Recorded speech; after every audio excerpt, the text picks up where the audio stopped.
अगले वाले क्वेश्चन में क्या दिया है, consider the cube in the first octant with sides OP, OQ, OR of length 1 along the x-axis, y-axis and z-axis respectively where O is the origin।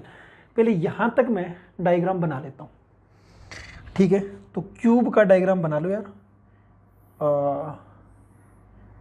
ये cube का diagram बना देते हैं। ये एक्स एक्सिस, वाई एक्सिस,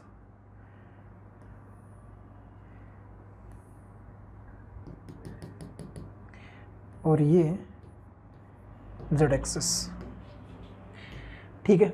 ये origin O है, ये P point है, P पॉइंट 1 डिस्टेंस पे, तो ये 1,0,0 एक्स एक्सिस पे। ये Q पॉइंट है 0,1,1 सॉरी 0,1,0 और ये R पॉइंट है 0,0,1। ये O पॉइंट बोल दिया। यहाँ तक ये डायग्राम में बोला हुआ था। आगे चलते हैं। Let S be the centre of the cube. Centre of the cube क्या होता है ना बेटा, ये पॉइंट O है और ये इसके सामने का डायगोनल कुछ दिया हुआ है। इनका जो ये मिड पॉइंट आएगा ना, ये मिड पॉइंट S है और ये S क्या बोला हुआ है 1/2 1/2 1/2 है ना। B the centre of the cube and T be the vertex of the cube opposite to the origin O। T क्या बोला, T be the vertex of the cube, ठीक है, क्यूब का ही वर्टेक्स है, of the cube opposite to the origin. अच्छा, origin के अपोजिट वाला, such that S is lies on the diagonal OT। अच्छा, ये T पॉइंट है, ये T पॉइंट है, मिड पॉइंट अगर ये दिया है, ये ओरिजिन तो 0,0,0 होता है, तो T कितना आ जाएगा अपने आप 1,1,1 आ जाएगा, है ना, क्योंकि मिड पॉइंट फिर यही बन के आएगा। T ये आ गया, OT डायगोनल ये बोला हुआ है, तो P vector, Q vector, R vector ये दिया हुआ है, फिर इसकी वैल्यू निकालनी है यार, बहुत ईजी हो जाएगा। P वेक्टर आपका क्या आएगा ना, P वेक्टर आएगा I कैफ, Q वेक्टर आएगा ना J कैफ, और R वेक्टर आएगा R Kaif, sorry K Kaif. R vector क्या आएगा ना K कैफ। आगे क्या दिया हुआ आपको ना, S वेक्टर निकाल लेते हैं अपन। S वेक्टर क्या आएगा ना, I vector by 2, J vector by 2, K vector by 2। कहने का मतलब ये लिखने को तो OP vector, OQ vector, OR vector, लेकिन मैं O ना लिख के सीधा PQR लिख दिया, S वेक्टर लिख दिया। अब मेरे को निकालना है P वेक्टर। अच्छा, गड़बड़ कर रहा हूं मैं, सही नहीं किया, क्योंकि इसने PQR नोटेशन यूज किया है, तो मेरे को ये लिखना पड़ेगा। OP वेक्टर I के पाएगा, OQ वेक्टर J के पाएगा, OR वेक्टर K पाएगा, ठीक है। OS वेक्टर कितना आएगा ना, I के बाई 2, J के बाई 2, K बाई 2, ये है।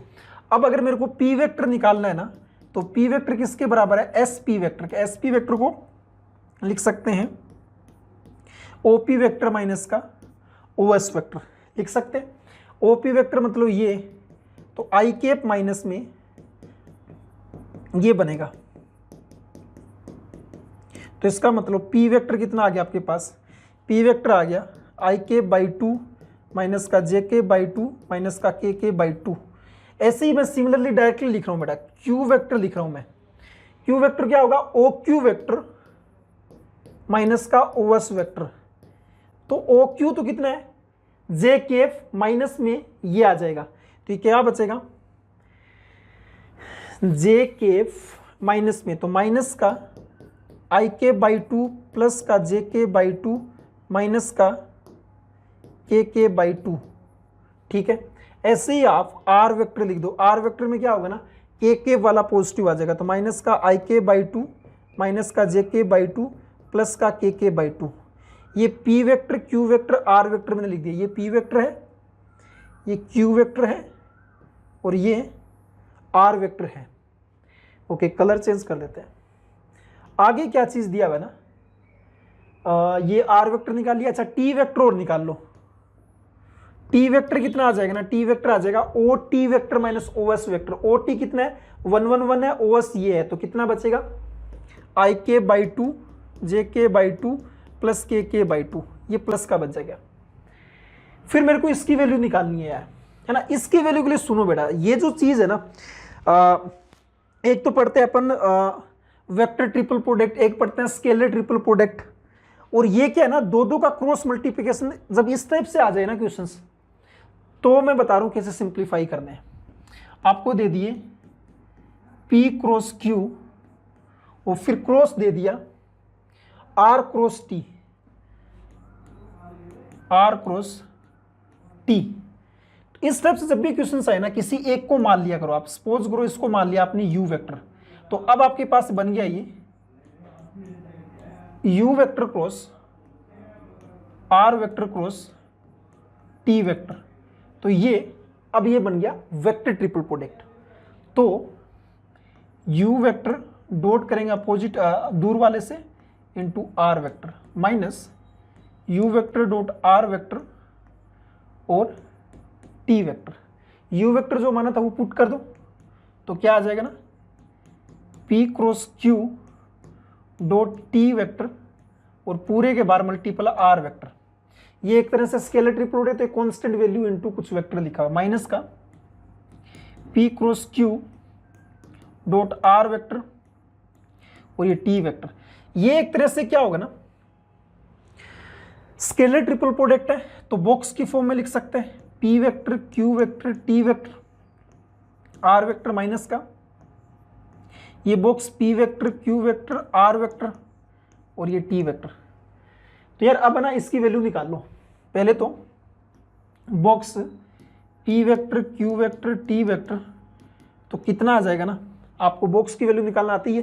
P वेक्टर का क्या है, P वेक्टर है 1/2 माइनस 1/2 माइनस 1/2, तो 1/2 माइनस 1/2 माइनस 1/2।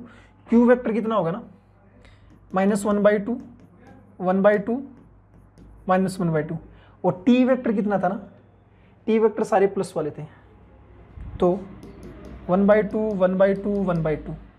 सिंप्लीफाई कर लो यार, 1/2 इंटू में ये 1/4 प्लस 1/4, तो 1/2 आ जाएगा, माइनस माइनस प्लस 1/2 आ जाएगा, ये हट गया, माइनस का 1/4 और प्लस का 1/4 ये हटेगा ना, माइनस का 1/4 प्लस का 1/4 तो 0 आ गया, माइनस का 1/2 ये हटा, ये माइनस का 1/4 और माइनस का 1/4 तो माइनस का 1/2 आ जाएगा। तो क्या बना, 1/4 प्लस 1/4 1/2 बन गया, ठीक है। और अगर मैं इसका वैल्यू निकालूं P Q R का, तो कितना आ जाएगा ना, ये 1/2 minus 1/2 minus 1/2 minus 1/2 1/2 minus 1/2। R कितना था ना, R था स्टार्टिंग वाला पोस्ट, लास्ट वाला पॉजिटिव, माइनस 1/2 माइनस 1/2 प्लस 1/2, ठीक है। तो 1/2 इंटू में ये कितना आ जाएगा ना, ये 1/4 माइनस 1/4 तो 0 प्लस 1/2 इंटू में ये माइनस का 1/4 माइनस 1/4 तो माइनस का 1/2 और ये माइनस का 1/2 इंटू में 1/4 प्लस 1/4 तो 1/2, तो ये तो कितना आ जाएगा ना, माइनस का 1/2 आ गया। ऐड करोगे तो ये तो वैल्यू दिया 1/2, तो ये 1/2 इंटू R वेक्टर, ये minus minus plus 1/2 into T vector, 1/2 common ले लो, R vector plus T vector. R vector plus T vector कितना आएगा, ये R है ये T है, तो ये cancel out, k by k कितना, k बचेगा, तो 1/2 k। और आपको इसकी क्या निकालनी थी, मोड निकालना था, मोड कितना आ जाएगा, 1/2 आ जाएगा, तो 0.5 आपका फाइनल आंसर है बेटा, 0.5 आपका फाइनल आंसर है। सिंपल बस कैलकुलेशन था और इसमें कोई दिक्कत नहीं थी। हाँ जी, अगले वाले क्वेश्चंस पे चलते हैं।